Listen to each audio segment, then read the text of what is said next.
25 March সন্ধ্যায় সাভারের KPJ specialised হাসপাতাল থেকে ঢাকার এভারকেয়ার হাসপাতালে আনা হয় তামিম ইকবালকে। এর আগে 24 মার্চ বিকেএসপিতে ডিপিএলের ম্যাচ খেলতে গিয়ে অসুস্থ হয়ে পড়েন মোহামেডানের অধিনায়ক তামিম ইকবাল।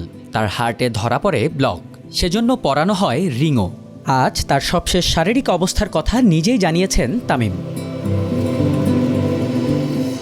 নিজের ভেরিফাইড ফেসবুক পেজে প্রথমেই অনুপের বাবাকে স্মরণ করে তামিম লিখেন, 2 বছর আগে এই রোজার সময়েই অনুপের কাছে গিয়েছিলাম।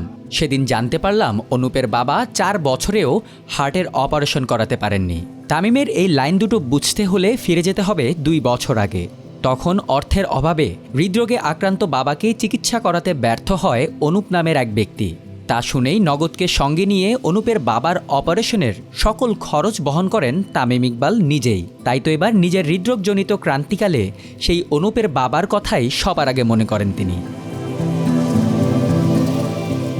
এরপর ওই সংকটপূর্ণ মুহূর্তে তার পাশে থাকা মানুষদের উদ্দেশ্য করে তামিম আরও লিখেন, আল্লাহ তাআলার অশেষ রহমত আর সকলের দোয়ায় আমি ফিরে এসেছি।